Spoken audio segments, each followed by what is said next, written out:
Hello, I'm Ipo Swords, and today I'm going to be talking to you about a historical steel which actually used silver in its manufacturing process.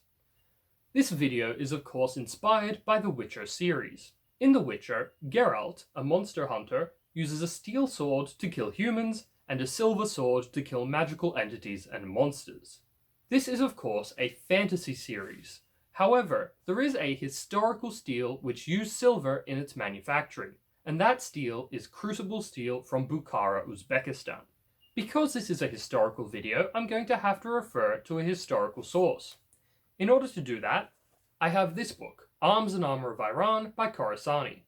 This book contains an account by an officer known as Massalski, who went to Uzbekistan during his military career and was instructed to report back on their steel-making technology. He found that in Bukhara they were using a crucible steel metallurgy system, in which crucibles rather similar to this one were used as reaction vessels in which to completely liquefy steel. The typical charge for a crucible like this would have contained a significant portion of wrought iron, cast iron, and carbon-bearing material, often in the form of charred plant matter. This not only provided the carbon necessary to make an ultra-high carbon steel blade, it also produced gases as it was heating up, which would displace the oxygen that was present in the crucible and prevent oxidization. It's very important to produce an extremely high carbon content when making crucible steel, as this is where the distinctive Damascus patterns come from.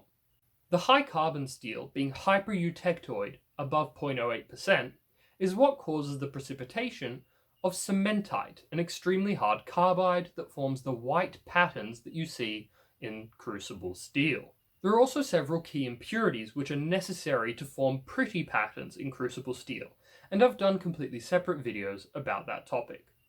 However, the unique thing that they did in Bukhara that wasn't present in other crucible steel systems, like the ones used in Khorasan, the Dakani process, or the Hyderabad process, is that in Bukhara they added silver to the reaction vessel.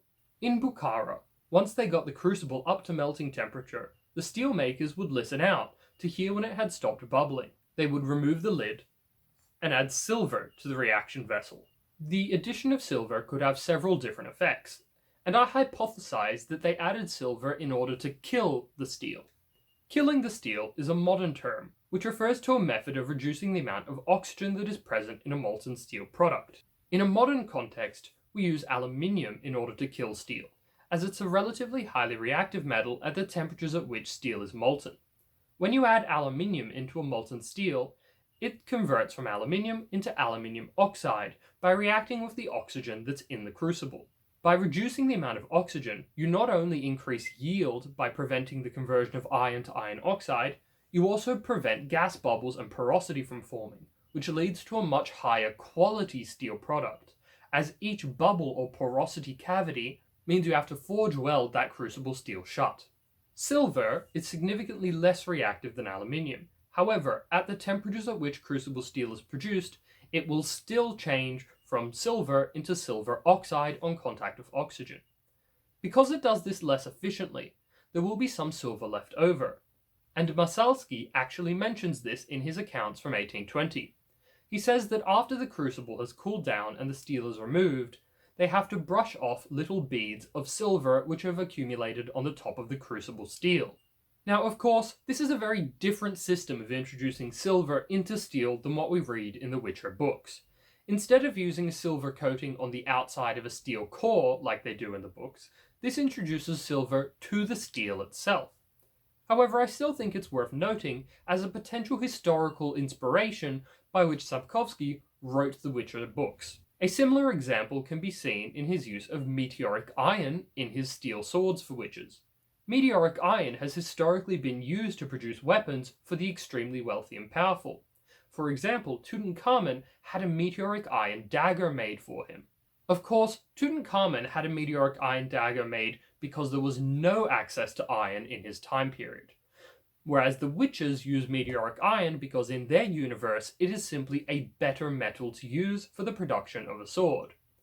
That's not quite true in our universe, where our meteorites tend to have extremely high nickel content, but it could be true in the Witcher universe. One curious side note is that the high nickel content in meteorites leads to extremely elaborate patterns known as Widmanstätten or Thomson patterns. These patterns occur due to the extremely slow cooling of the iron-nickel alloys, causing segregation as the meteorite cools down. A similar thing can be seen in crucible steel, where cementite, a hard carbide, will form during the consecutive slow cooling as you forge the blade. Now, of course, the historical blades that were made using silver were not intended to kill monsters. Instead, they were intended to kill humans. However, the reason that they added silver was ironically similar to the reasons in The Witcher.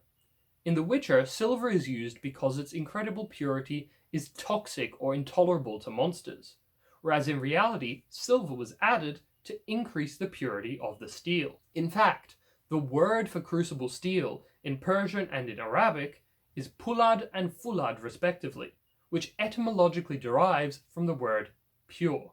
I hope you've enjoyed this quick history lesson on how steel swords can be made using silver, because that's all I've got for you today. Until next time, stay sharp.